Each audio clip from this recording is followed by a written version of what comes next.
Have you ever heard of lack of money is a little bit of a problem? You know what? Lack of money, it's never, ever a problem. What I mean by that? Lack of money is simply a symptom of the problem, but it's not the cause of the problem. What the problem really is lack of skill. Have you ever heard stories of lottery winners who suddenly have a windfall of money coming into their lives, millions and millions of dollars, only found themselves a few years later broke, bankrupt, actually sometimes worse off when they were financially?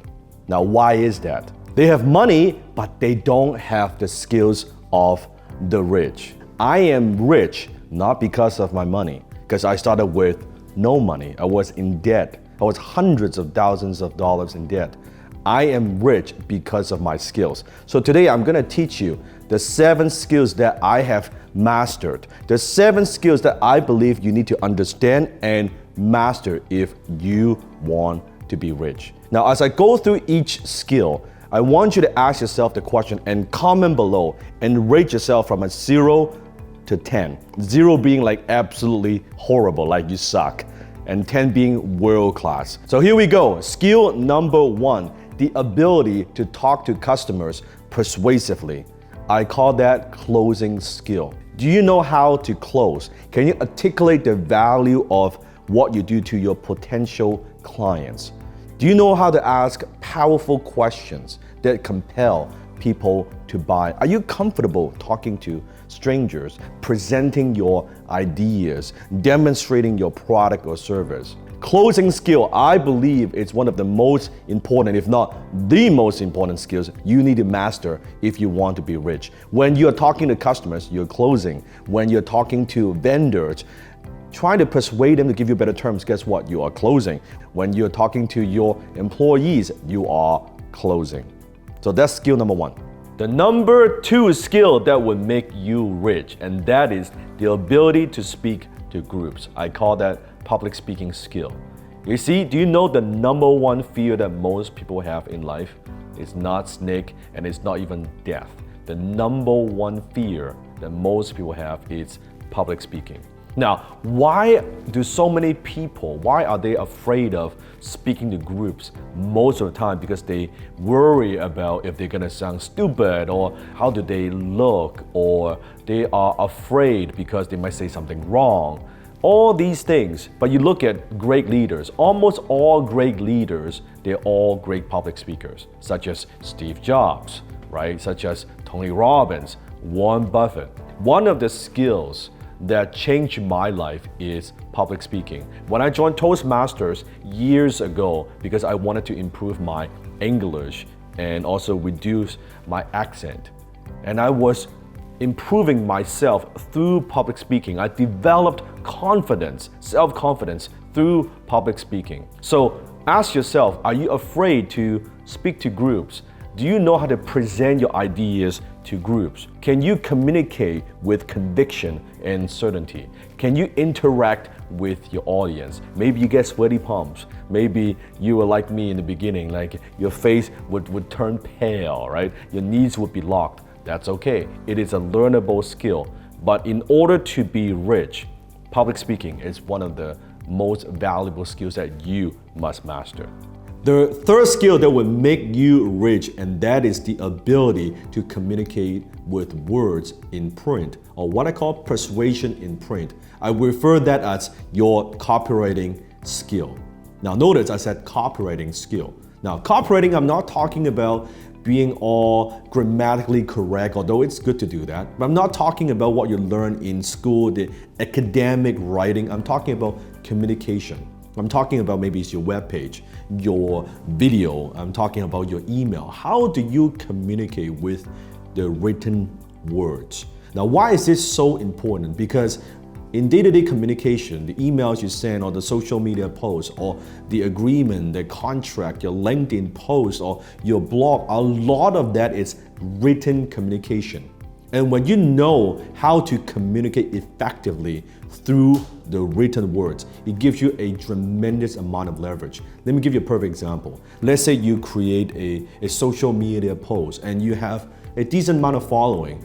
That gives you leverage because what you say and what you write, that is seen by hundreds of people, thousands of people. In my case, it could be millions of people. In fact, copywriting is the very first skill that I developed as young Dan Lok, and that's the skill that changed my life. That's how I went from losing money and not making enough money to earning $10,000 a month in my early 20s. So copywriting. Now that is not taught in school. School taught us writing, but it didn't teach us copywriting. So that's skill number 3, the ability to communicate with words in print. Skill number 4, and that is the ability to communicate clearly and effectively with your team. I'm talking about your leadership skill. You see, in order to be an effective leader, you also must be an effective communicator. Do you know what the vision it is for your company? And are you communicating that with your team members? Do you communicate clearly the vision to your team? Do you know how to create a good culture within your organization? You see, all that is leadership skill. Business is not a solo sport. Business not only is an intellectual sport, but it's also a team sport. As an organization, you're only as good as your team. It's very, very important to develop that leadership ability, to be able to inspire, to motivate and lead your team. Skill number 5, and that is the ability to manage and organize your time for maximum results. Some people refer that as time management. I refer that as priority management. Because at the end of the day, we all only have 24 hours a day, 7 days a week, and 365 days a year. You cannot actually manage time because we all have the same amount of time. However, what you can manage is your priorities. What are the important things you got to focus on? What are the important things that would move the needle, that will help you move closer to your goals? The problem is school never taught us how do we manage our priorities, right? You're doing your homework, you're taking exams, you're taking care of your family, you're doing a bunch of different things, but most people, we never take the time to slow down and look at what we do and ask ourselves, okay, why am I even doing this at all? What is the payoff of these activities? We never ask ourselves those profound questions. And at the end of the day, priority management really is self-management. How do you manage yourself? And if every single day you can manage your time efficiently and effectively, and you focus on just a handful of things, right? There are 2 or 3 things that you know if you keep doing that consistently would get you the results that you want. So rich people understand, they realize the value of their time, and that's why they avoid what I call minimum wage activities. If someone can get the job done costing you less than what your time is worth, we delegate it. So that's skill number 5. Skill number 6, and that is the ability to read financial statements. I call that financial literacy skill. Now, this skill is not taught in school. In school, how do we measure how well we do? Your scorecard. Are you getting an A? Are you getting a B? Are you getting a C? Well, in the real world, in the business world, we look at your financial statements. Your financial statements, they are your scorecard. It tells us how well you are doing financially. How well are you managing your money? Now, you may be thinking, well, Dan, are you asking me to be an accountant, like take an accounting course or be a bookkeeper, things like that? No. But you do need to understand the language of money. Financial literacy, that's the language of money. How money works, your balance sheet, your income statement, your cash flow statement. When you look at the statement, do you just look at the number and say, oh my God, man, I don't know what's going on, or I'm not making enough money this year in this ball, or I'm having a loss this year in business?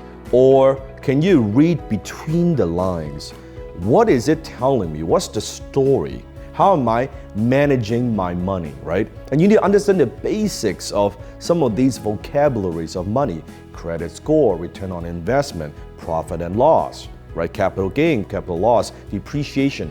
A lot of these words, that's what you have to understand. You cannot improve something you don't measure. So financial literacy, and it's extremely important skill you must master if you want to be rich. Skill number 7, and that is the most important skill out of them all, and that is the ability to manage your own mind. I call that your mindset skill. Frustration, negativity, fear, envy, depression, limiting belief, procrastination. How do you manage your emotions? How do you manage your mind? You see, you could get all the other 6 skills right, and you can master all other 6 skills, but if you don't have your mindset right, it's not going to work. I've said it many times. The book Napoleon Hill wrote, it's called Think and Grow Rich. Part of thinking is managing your mind. What are you feeding in your mind? How many times do you know exactly what you need to do to accomplish your goal, to achieve results, but you cannot get yourself to do it because of procrastination? Maybe how many times in your life you have opportunities slip through your fingers and you cannot get yourself to step up and take action because of self-limiting belief? Or what about how many times that you know that other people believe in you, but you don't believe in yourself because of self-limiting belief? That's all mindset skill. So those are the 7 skills that will make you rich. If you want to know how I went from a poverty consciousness, a poverty mindset to a millionaire mindset, click the link below or somewhere on this page. I'm going to train you on it. Lao Tzu said it best, knowing others is intelligence, but knowing yourself, that's true wisdom. Mastering others is strength, but mastering yourself, that's true power.